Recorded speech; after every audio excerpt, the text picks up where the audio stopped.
Hi, I'm Melanie Fried-Oken, and this is a webcast on augmentative and alternative communication for persons with primary progressive aphasia, moving from research to practice. We're going to spend about an hour today, and there are 3 learning outcomes from today's session. First, you'll leave with an understanding of the symptoms of primary progressive aphasia. Then you'll become familiar with an experimental study that I'm conducting at the Oregon Health and Science University on AAC for persons with primary progressive aphasia. And then finally, you'll leave with some AAC tools and strategies that you can implement immediately in communication treatment for folks with PPA. So let's get started. There are a group of individuals who cannot participate in conversation successfully as they used to because they're slowly losing their language. They have what's known as primary progressive aphasia. I'd like to introduce you to a couple that is dealing with primary progressive aphasia. In this short video, you'll see a husband asking a wife with PPA to say his name. And who's the love of your life? I love you. What's my name? I love you. I know. What's my name? Liz. My name's not Liz. What's my name? Oh, Jesus. I love you. I love you too. What's my name? Brad. Thank you.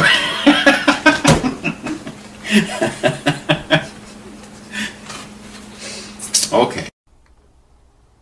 Let's talk a little bit about what PPA is.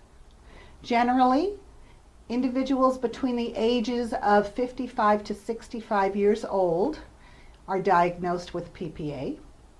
We see it more in men than in women, and often people are diagnosed with Alzheimer's disease, but in fact their nonverbal memory is intact and they're having problems with language, not with other cognitive skills.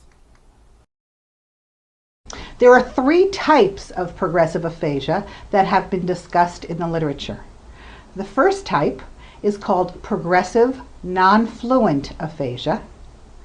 In this situation, individuals are pretty much losing their expressive language skills first.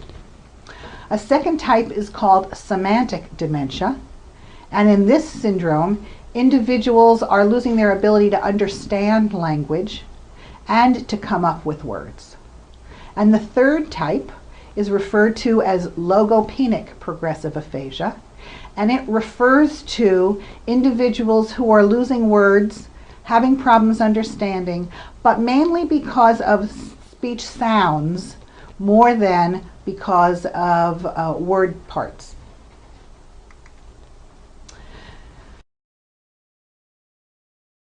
Traditionally, a neurologist diagnoses primary progressive aphasia based on 7 symptoms. The first one is a gradual loss of word finding or object naming while comprehension is intact. So you see yourselves losing words. The second symptom is that activities of daily living are due to language problems for at least 2 years.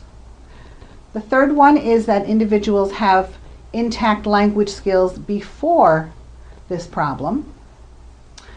We don't see any other symptoms that are related to brain disease, frontal lobe brain disease, such as apathy, disinhibition, forgetfulness, visual spatial problems that are usually associated with types of dementia. And this is clear for the first 2 years of the disease.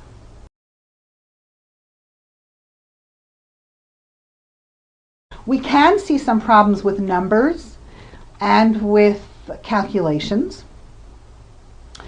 There might be some problems with other areas of daily living, but they're attributable to a language problem. And finally, there's no general cause, so a person hasn't had a stroke. They'll be ruling out lots of other diseases through MRIs and neuroimaging.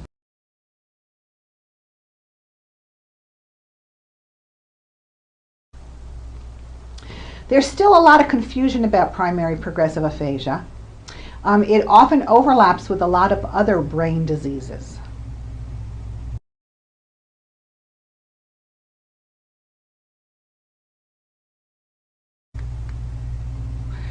I'm going to go into some specifics about the language symptoms now.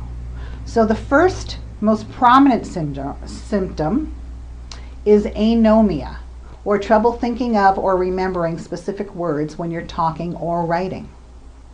And we can talk about different kinds of anomia. We can talk about different manifestations of anomia. For example, substituting words. So an individual might want to say, I saw Michael Jordan, and instead might say, I saw basketball, and can't come up with the specific word Michael Jordan.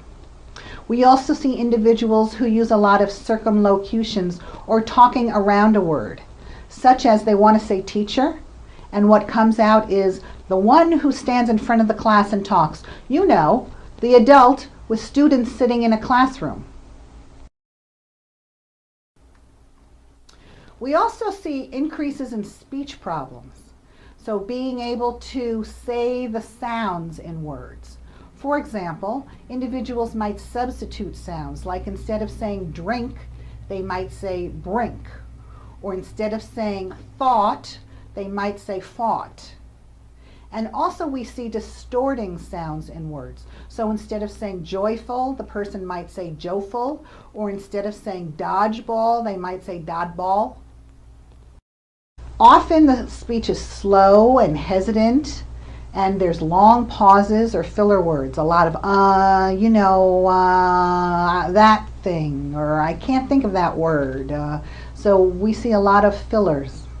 There's a struggle sometimes for speech sounds, so they know what they want to say, but the wrong sounds are coming out. Generally, we see difficulty understanding quickly spoken words in a noisy environment, and that worsens over time.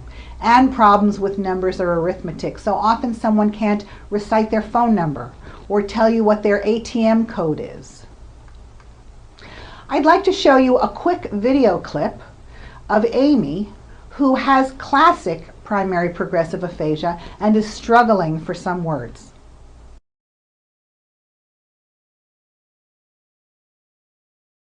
So is it easier to have conversation with people who know you? Oh, yes. The new people that I see. Yes. Yeah, because I don't look like what people would think. And I feel, then sometimes when I have to, I don't get it like this, Mm-hmm.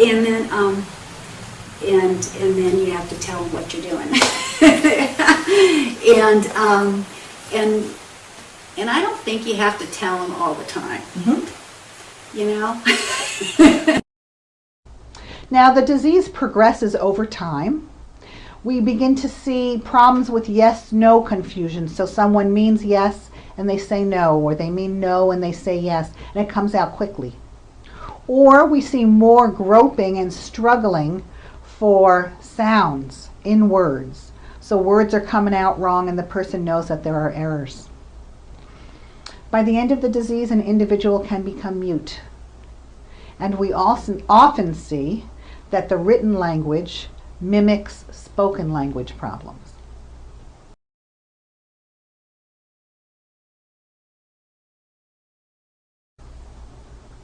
Now, someone who's recognizing that they're having problems with language might go through the following course. First, the person themselves and family members or peers might become aware that communication skills are impaired.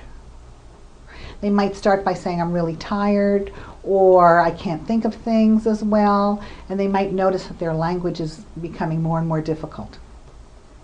So they approach a medical team and they get a comprehensive assessment. Often the medical team will include a neurologist and the neurologist's office staff, a neuropsychologist, a speech-language pathologist, and a psychiatrist or a social worker. After the diagnosis, the individual is often recommended for communication treatment. And that's where we're going to go now, to talking about communication treatment.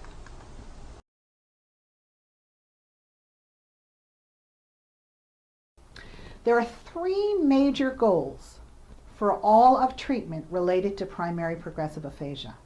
The first goal would be to compensate for the progression of language loss. What I mean here is we're not going to stimulate the language system to regain skills.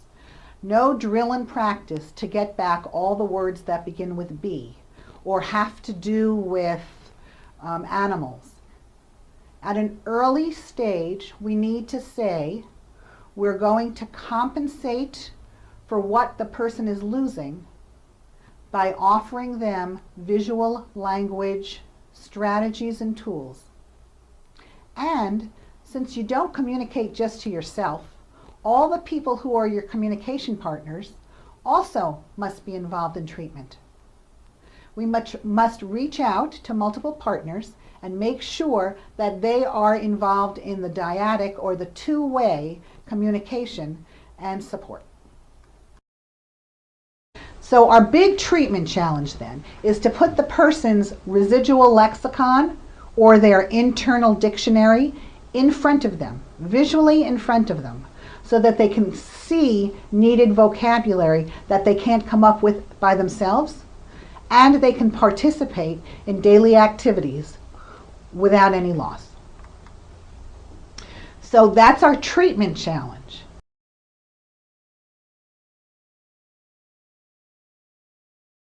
Now we're going to see how that plays out in a research study. We're going to start, I'm going to let you know that there's very little empirical evidence that augmentative communication helps people with primary progressive aphasia. We have a bunch of case studies where people have described the treatment they've done, and we have a bunch of clinical descriptions of over time giving different tests and trying different treatment options. But we don't really have any experimental study that looks at the value of augmentative communication. So that was our purpose.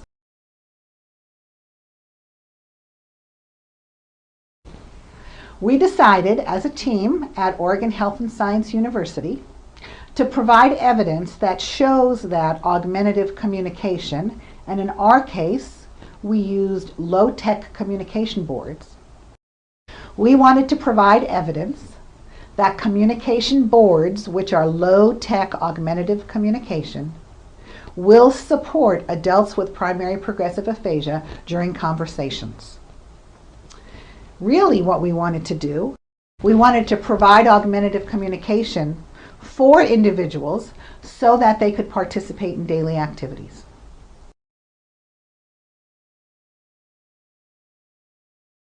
I'm going to describe for you 3 studies that we are conducting now. They go from very structured to very natural. So the first study, we asked, do personalized augmentative communication boards in very controlled conversations with researchers improve conversation? And I'm going to go into specifics of what that means.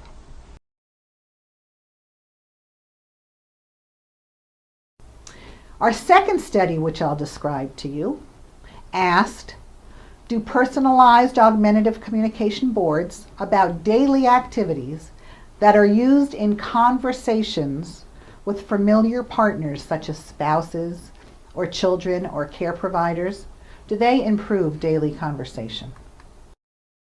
The third study, we wanted to see if these communication boards would generalize and be used 6 months after the study finished. So let's go into the specifics of each of these studies and the results. So study 1, what we did was we went into the home of individuals with primary progressive aphasia, and we spoke with them about what topic of conversation they enjoyed talking about but couldn't talk about so well anymore. We decided what that topic was together, And then we made a communication board with the individual that included 16 photos plus a word or phrase written above the photo. We taught individuals how to use these boards for conversation. And then when they were comfortable using the boards for conversation, we conducted 6 very controlled conversations with them using a script. 3 of the conversations with the script included the communication board, and 3 of the conversations did not include the communication board. Here's an example of a board, and I'm going to show you conversations and boards as we go. So this is a board about garage sales, which is the topic that was chosen by Judy. Here are the examples of the 16 items.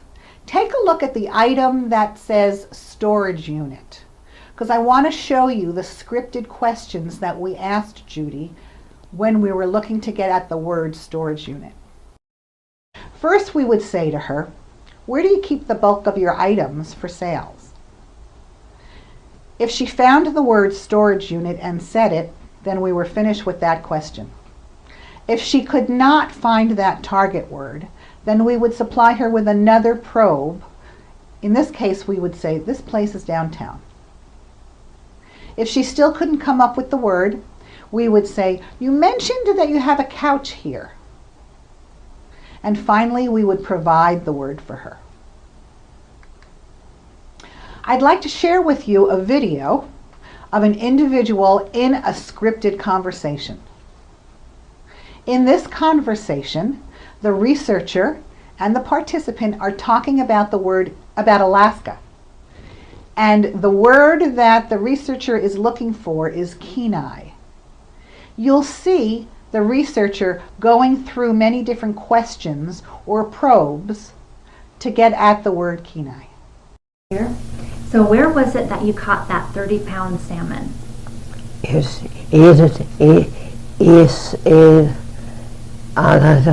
the letters. That's right. And more specifically, there's a certain place where you caught it in Alaska. Yes, is get it.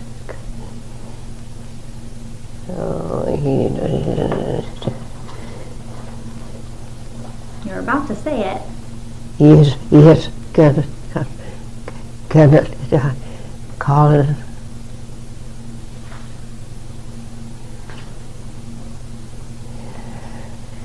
So it's, maybe this will help.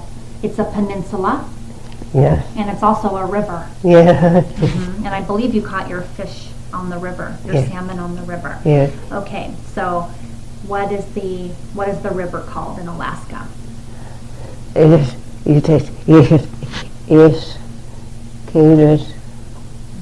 Kenneth, Kenai. Kenneth. That's right. Now that you understand what a scripted conversation looks like, let me tell you about the specific study and who was involved. As of April 2011, we have 17 individuals with progressive aphasia who are enrolled in the study. Each one has 6 conversations for study 1. That means we have 102 conversations taped.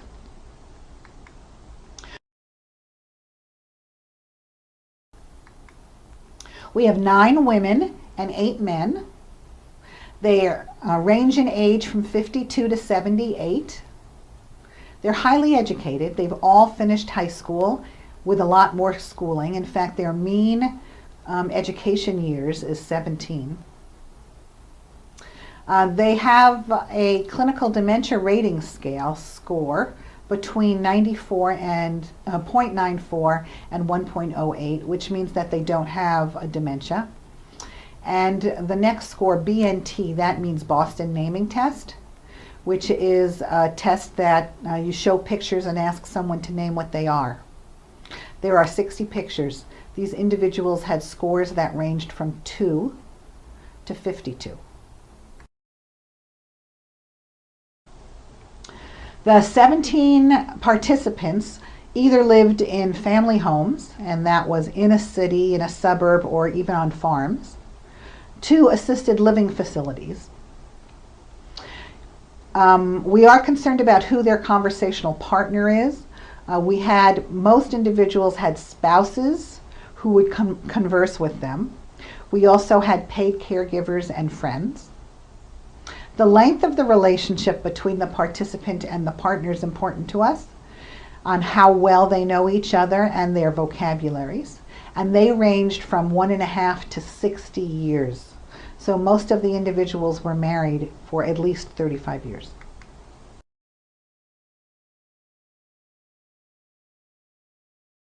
Here's another board I want to show you because I want to introduce you to Mr. Ryderwood. This board is about his travels. And the two pictures I want you to pay attention to are the top one, which says traffic cop, and the one in the middle that says turn signal. And now I'll have you listen to Chris, the researcher, as he converses with Mr. Ryderwood about these two items with and without a communication board.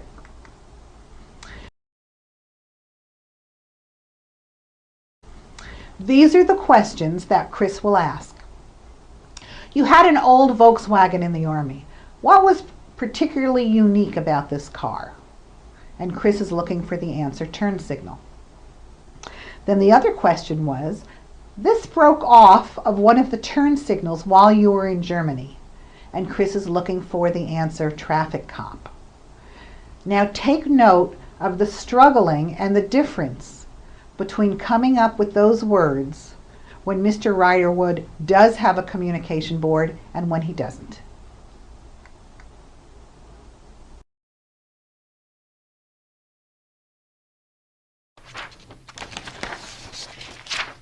Now,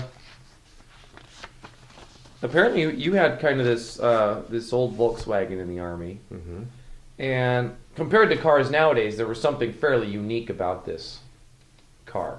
Oh, yeah. Do you remember what was unique about that car that we Well, talked about? there were several things, but one thing is if you need to turn your tile that way or that way, then you have there's procedure. Uh-huh. If you're driving on the right side and you have to turn to that, then you've got this gizmo. Uh-huh. And it flings out there, and that says it to everybody, I'm trying to turn. And conversely, on the other side, and I don't know how they do it that way because I never saw them do it. It's pretty cool. But So what do you call those things? I have no idea. They're non-electric. No, Yeah. no. Yeah. And so they're very unique. They only stuck out there when you needed them. Right. I mean, he would do it, whatever his things, then it sticks out there like a whatever, A wing or something. something out there. It's a turn signal. Yeah. Yeah. So these turn signals flipped up. I still think it's a great idea, Yes. even today. Yes, I agree. I mean, to me, that would work just as well as a flashing light. Well, maybe not at night, but as a backup to your flashing light.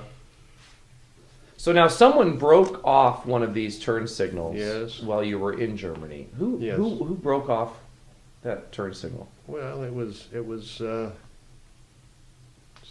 not Friday. It was Friday, and it was late in the afternoon, and everybody is going as fast as they could go to get everywhere to wherever they were going to go, and so they have these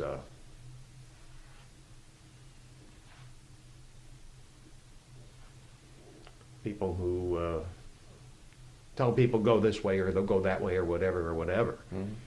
And one of the guys, one of the persons there, wanted to make a left turn.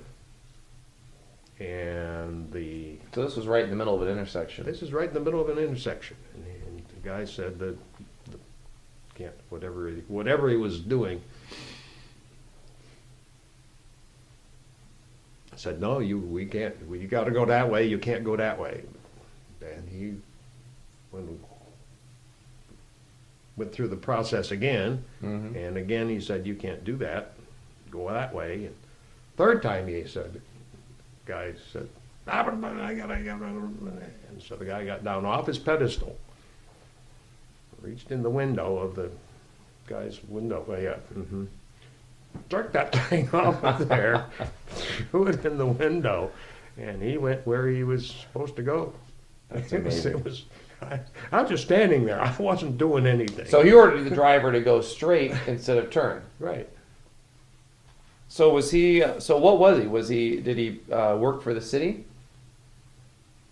Yes. Yeah. Okay. They've got this big pedestal. So it's like a traffic cop. Yeah. Yes. Okay, gotcha. Now, all right. So last thing I want to mention is that there's a great story you tell about a very close encounter with an animal, and you describe this as a near miss with a. Llama. I think it was a llama. And what was that llama going to do? What was the near miss? We were a lot closer than I wanted him to be. What was well, state the intentions of the llama. What was the llama intending to do? You had a near miss with a. Well, the llama had, well, the llama, somebody had a llama, had two of them actually, and down the hill away somewhere. And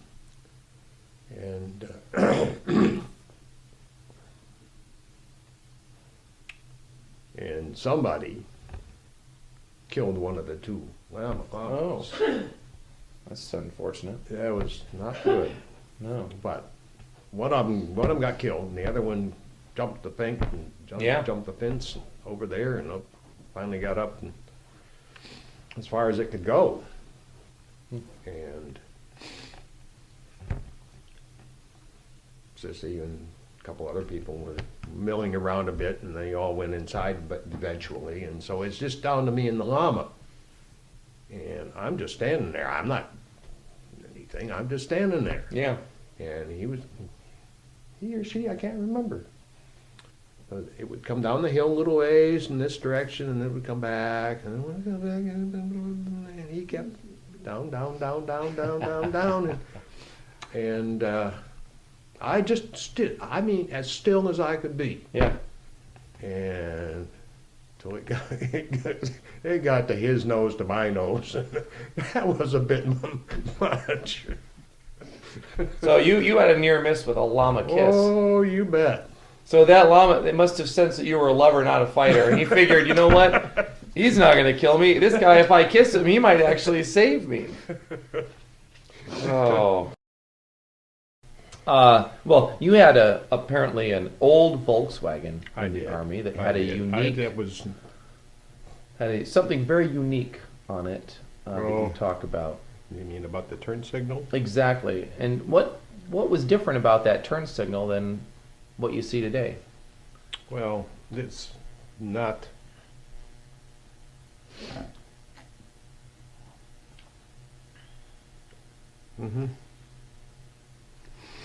Has to be done by hand, but yeah, by hand. Oh, so it's a manual. It's a manual device. So right, you literally flip. So is there another lever that extends inside the car here? I don't know. I'd be curious to find out because Yes. I wonder if they have a wire that goes down somewhere that you pull something, or if you literally have to flip a. I think you got to flip something up there. Well, I don't remember. Now apparently one of these was broken off One of them, well, in Germany by Yes. someone. there was a guy that was standing up over there. What do you call him? Well, he's a traffic cop. Okay, yeah. And, when it's 4 o'clock or 5 o'clock in the afternoon and everybody's all wound up. Yeah. And these guys keep everything running, so to speak. Sure. And some dodo. Well, okay, the traffic cop is standing over there, you go this, you go that. Well, some dude wanted to turn right there. Uh-huh. And and the guy on the pedestal said, "No, you can't do that." And he said it's 3 times. Yeah. Third time, he took this thing off his car. He just broke it off and shoved it through the window, and he went where he's supposed to. It almost makes you wonder to go. if that wasn't the first time he'd broken one of those off. You know, I mean, at some point you have to wonder about that behavior. All right. Well, the last question I have for you has to do with what you describe as a very close encounter with an animal, and something that you I'll never live it called down. a near miss with something. That's her right there. That's right. And what's happening? Oh, there's a kiss. Yeah. Oh. But you never did that. No, and I have no interest in it. I like llamas. In fact, I've talked about it before. If we were ever lucky enough, you know, to get out of the city and have a little, I wouldn't mind having a llama or a couple of goats, but I have absolutely no interest in kissing them. My dog does enough of that as it is. Now, you can see huge differences with without a board. When you're doing a study, you have to figure out a way to measure that one is much better than the other, or that there are big differences between one condition and the other condition. So with the communication board, we're going to measure how many times the subject says the target word or a synonym with speech or by pointing to the picture on the board. This is called the experimental condition. Without augmentative communication, we're going to see how many times the subject says the target word or its synonym. This is called the control condition. What we did was we added up the number of correct responses for all the questions that were asked for the 10 words.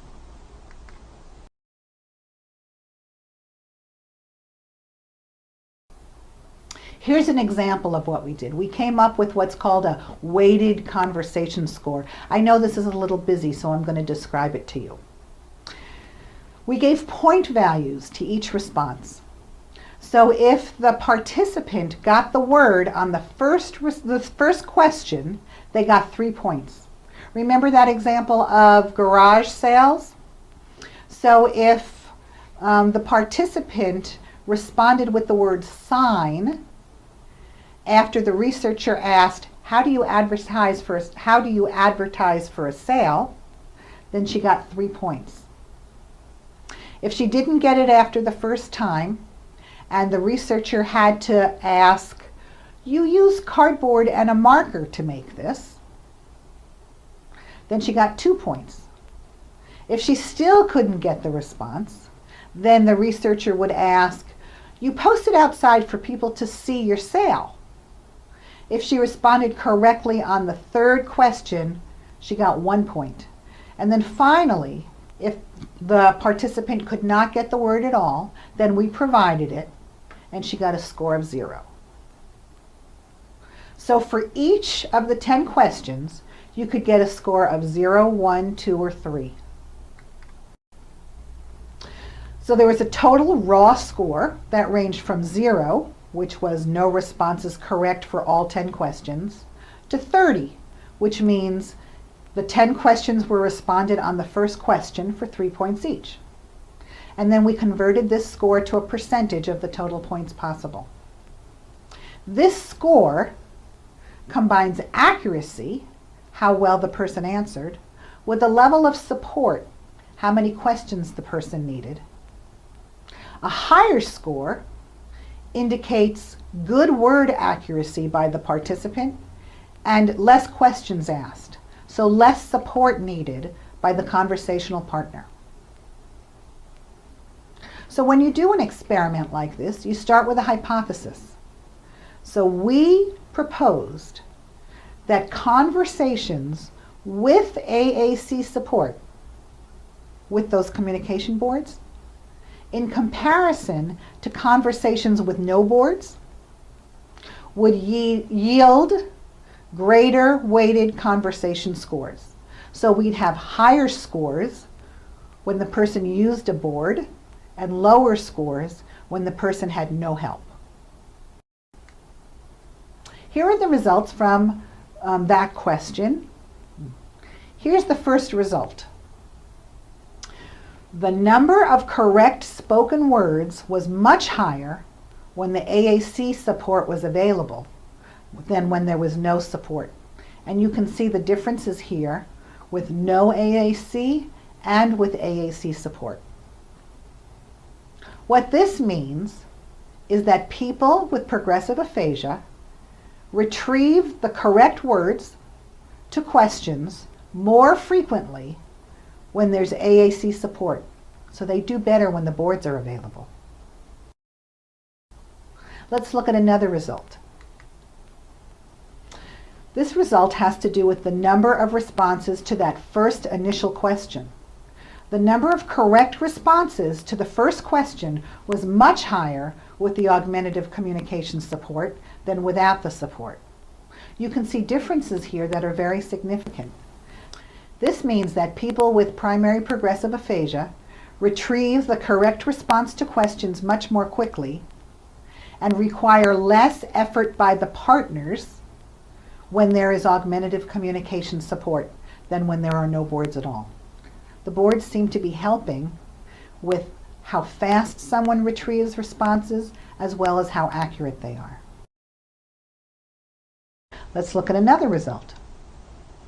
Here we looked at that weighted conversation score, and we saw that in general it was much higher for augmentative communication support than for those conversations where the person didn't have anything to help.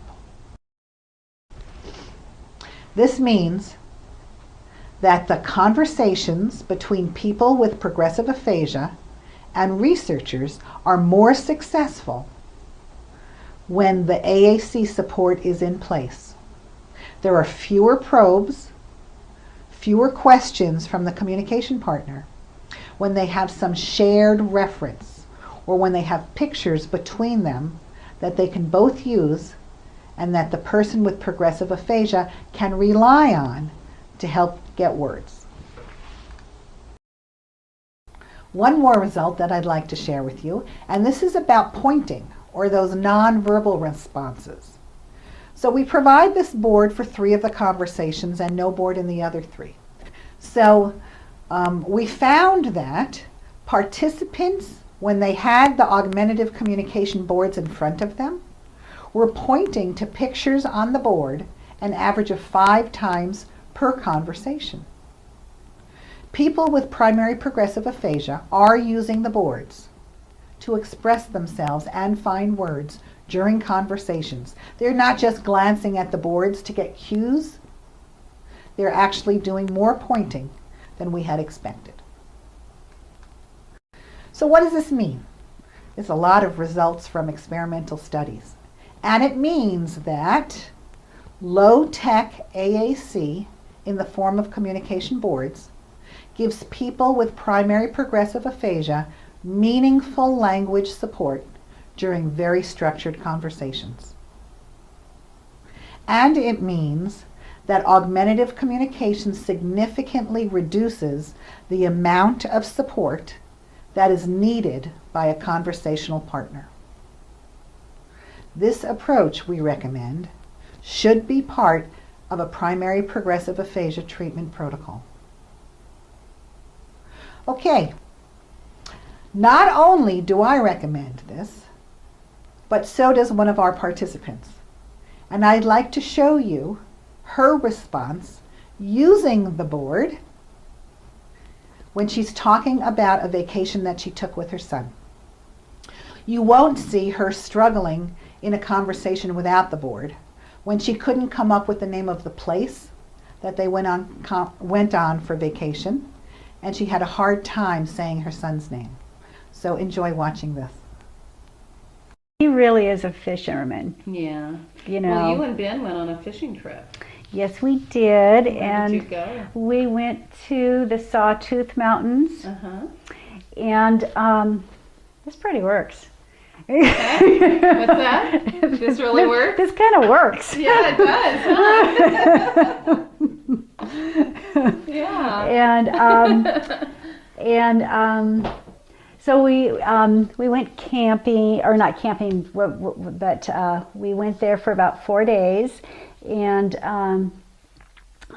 Ben would fish all day, and Let's move on to the second study.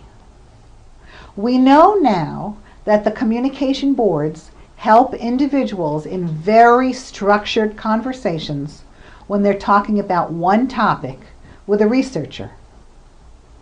But how realistic and practical is that? So we asked another question to get much more practical, and that would be study 2, where we asked, does augmentative communication support conversation between people with primary progressive aphasia and their spouses or family members or care providers? This is a much more natural conversation. These conversations are about daily activities, and they're talking with people who are their frequent communication partners. I'm going to show you a short video justifying one of the reasons that we looked at these more practical, natural conversations as expressed by one of our families.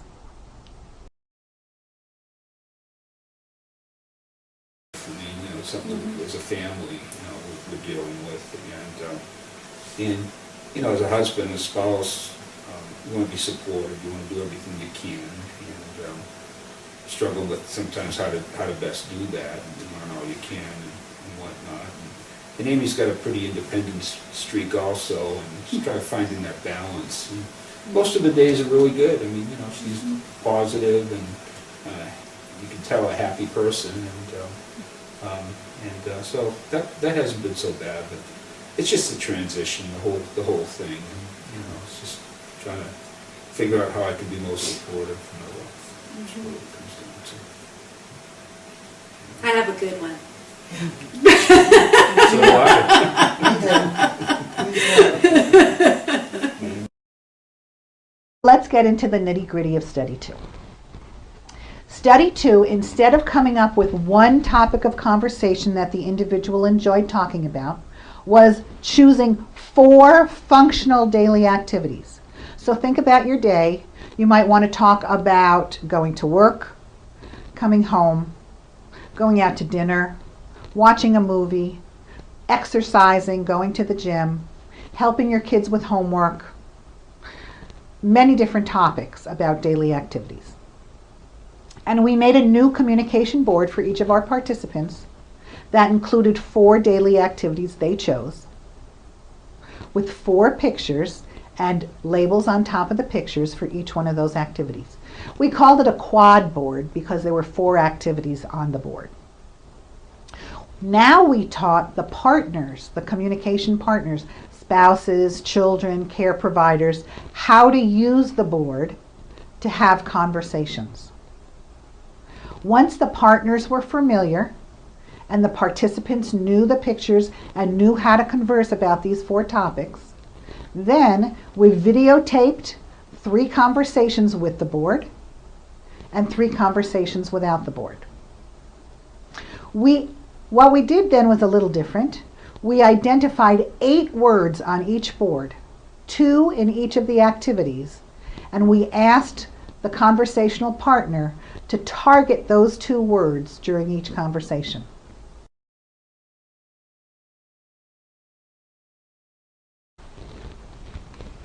Here's an example of a study 2 board. You can see some of the activities were outdoor activities, what you do at the beach, chores and places you go, and then vacations.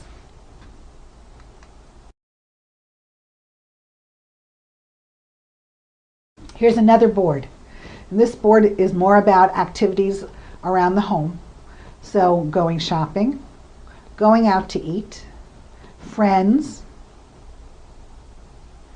and restaurants. And I'd like you to hear a conversation using the board between a man with primary progressive aphasia and his spouse. Tell them where we had lunch this week. When we were out doing errands, we went to Tualatin and we went to one of our favorite places. Can you remember which one that is? Sure. At Lee's. Uh-huh. At And Monsoon. what did we have? Huh? And what type of food did we have? At the Chinese. The Chinese, right. Yeah. So next time we go to Sherwood, we're going to go to where? Oh, Sherwood, a great place. There. Clancy's, you've been there? Yes. Well, she's And been then we there. eat the sandwich things. We eat sandwiches. A lot of times there, those good So ones. he likes to put, you see where we're going here with this? Anyway, and where am I gonna go maybe tomorrow night with Peggy? Well, my sister, where she used to work at Stockpot. And what are we gonna have when we're there? Well, the happy hour. You saw how effective the communication board was for helping the individual find specific words and really participate in a meaningful conversation about those topics. So now, once we collected all these conversations, we again have to decide what we're going to measure. What are the outcome variables for this study? And we're looking at 3. The first question we asked was, how many partner prompts or questions were needed for the 8 target words versus the 8 words that weren't identified for each conversation as target words. We also looked at the number of correct verbal responses by the participant for those 8 words versus for the 8 words that weren't targeted. And finally, we looked at the number of correct nonverbal responses, or how many times did the person point to the board for the experimental condition. Let's look at the answers. So for the question of how many prompts were needed for the target words, we see that in fact the number of prompts for target words was much higher when there was no communication board.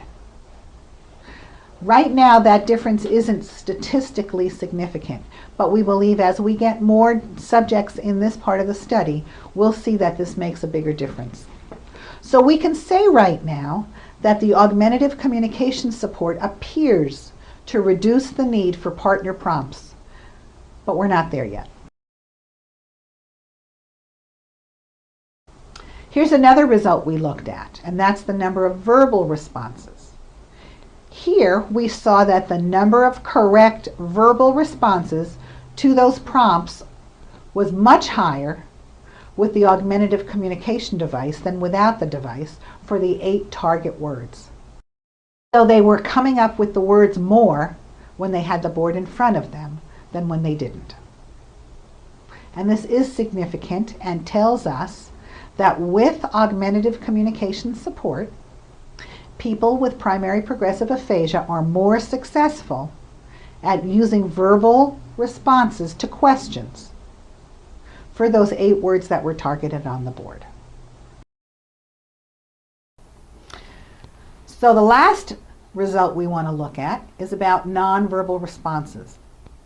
And we found that in the experimental condition, when a person had a communication board, that they were pointing to pictures on the board, an average of 3.6 times per conversation for the targeted words, and half of that, but still pointing to 1.5 times per conversation for the non-targeted word. So they really were using the board for both targeted and non-targeted words, but when the person was asked specific questions for targeted words, they were using it even more. So we see that even in natural conversation with familiar partners, augmentative communication is making a difference for conversation. Let's look at the third study. In the third study, we asked, does this knowledge that the partners and people with progressive aphasia have now continue after training and after we finish videotaping and going into their homes and telling them use the communication boards? So do they use this stuff on their own when we're not around? We taught the communication partners and the persons with primary progressive aphasia all about what natural augmentative communication supports are. We showed them how to use natural communication supports during the day, and we asked them to tally how often they are using the boards and other tools.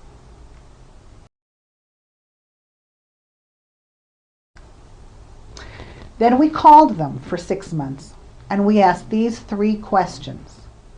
Since the last time we talked, how many times has the person with aphasia used the communication board? Since the last time we talked, how have you used the communication board for conversations? And finally, do you have any other examples of ways conversation has changed since the last time we talked? For example, have you used a map for traveling? Have you used any of the skills on the handouts we gave you? Have you gone through newspaper articles and looked at pictures? What else have you been using for augmentative communication? I want to share some exciting and fun results with you.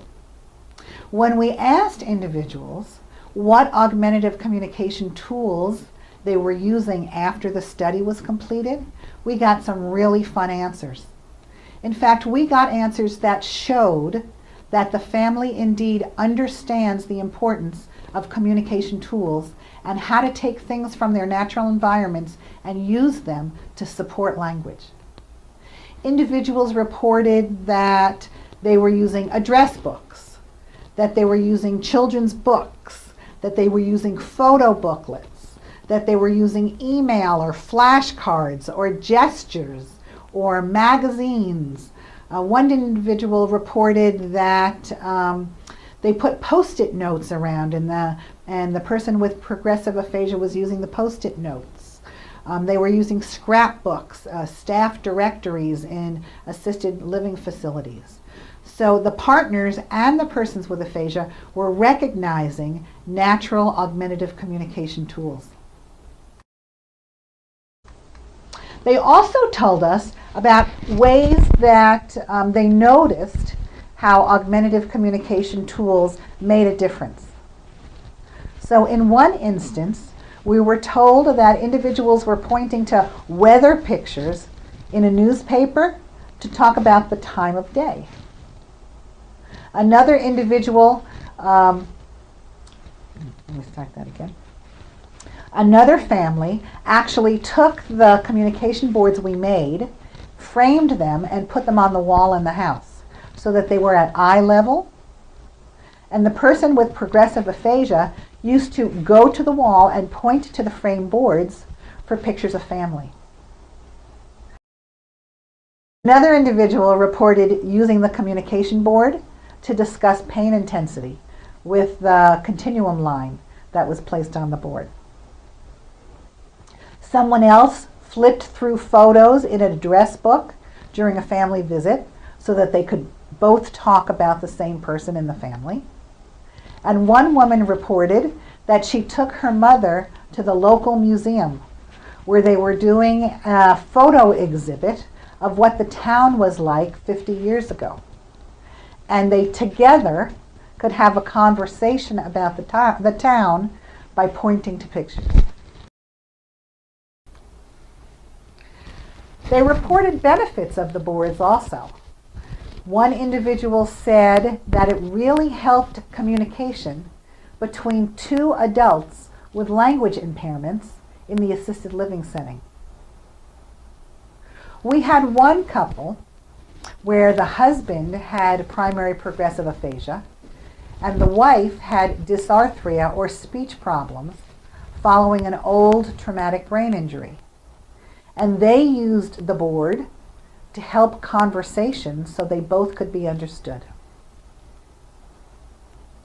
One family reported that the husband with progressive aphasia was home alone and his granddaughter came to visit. When his wife got home, he took the board and pointed to pictures to tell her new information that their granddaughter came by while she was out. A few people reported that the board helped them come up with different words. So, for example, Walter had a lot of pictures on his board about traveling. And he had the words rock grill and a picture on his board. He did not have the words build and steel. But with the board, he could point to the picture of rock grill and utter build and steel. So it was used to help find other words in the person's internal dictionary and stimulate other vocabulary.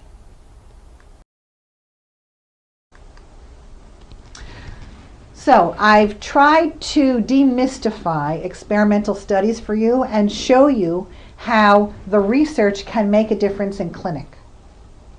Now I'd like to specifically give you tips on how this stuff can get into clinical practice. So what have we learned and how can you apply it?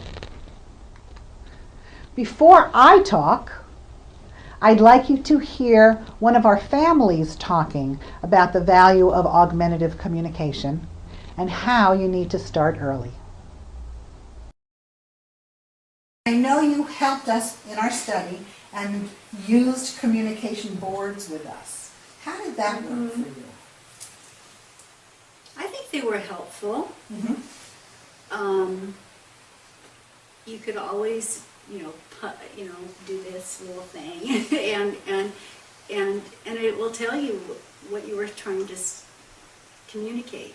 So you could point to the picture or the word, Yes. and then Skip or Darlene or your son would know what you want to say when you couldn't come up with the word. Yeah. And sometimes she would say it. When she sees the written word, she'll, that's what she needed to Or get over reading. that hurdle. Right, that's Yeah. a great, So having your language in front of you and being able to read it out loud. Like, I love the example of having the number on your license and using that for anything. That's a perfect example. Yeah. So.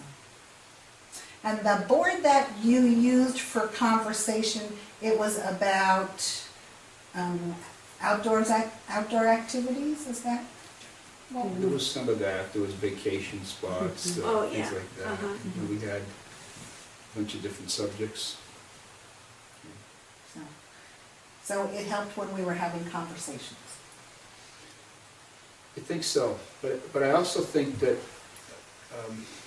just kind of looking back on it, it's not something that using the board is something that's easy.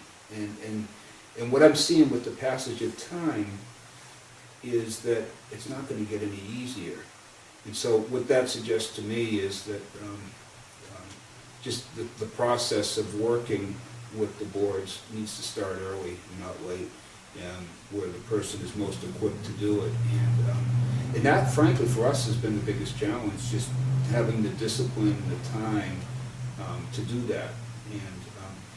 And I almost think it needs to be scheduled. It's just, it's okay, it's 4 p.m., this is what we're doing, have a schedule, kind of like you're taking a class or something, because it just doesn't happen by itself, and it's something that requires a measure of discipline. And frankly, that's an area that we didn't bring to it, and I think that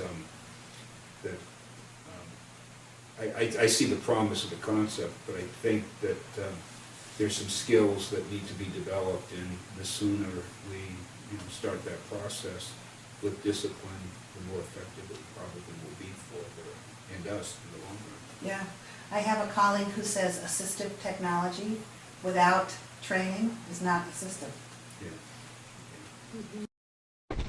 Indeed, augmentative communication treatment and starting early is one of our important messages.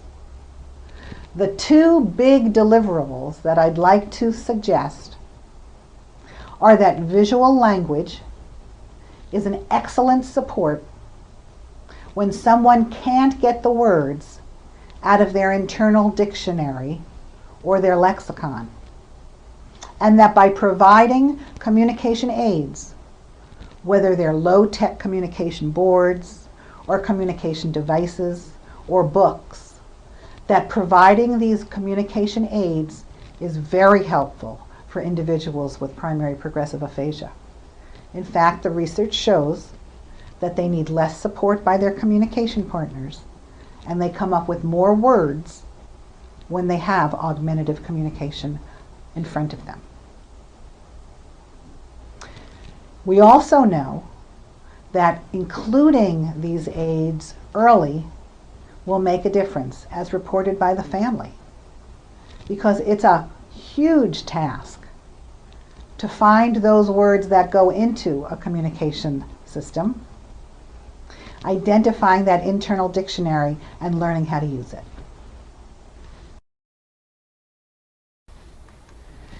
To help you with these things, we have added some handouts that are on the page of this webcast. So if you go to the webcast page, you will see links to handouts for families. The first handout is called Guidelines for Communicating with Persons Who Have Language Difficulties. The second handout is called Helpful Hints for Conversation. And both of these were used in the experimental study that I described. We're also giving you the templates for making the communication boards. So in our study, we actually used an open file folder and placed the pictures right on the file folder. And we've given you the templates for the 1-topic board and for the 4-topic board for the 16 pictures. Another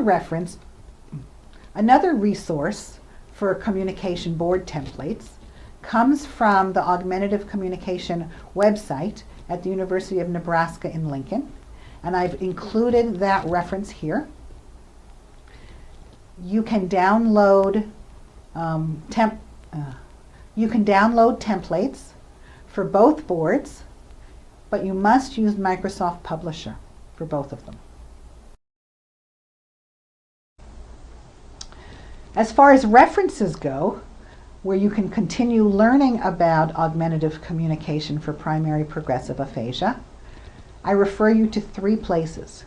First, the website that supported this webcast has other webcasts, references, and links that will help you.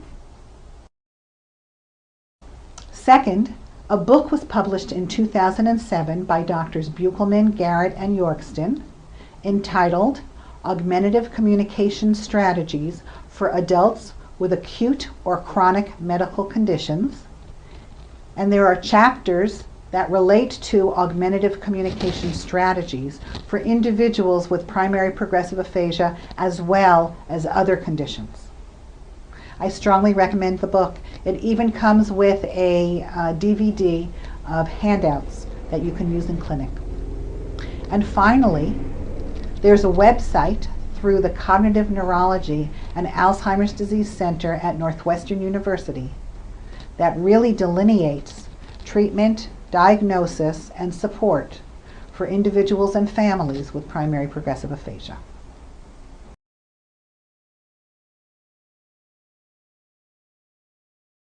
I want to thank you for spending time with me today on augmentative and alternative communication for adults with primary progressive aphasia, going from research study to clinical implications. And I'd like to thank the funders who made this possible.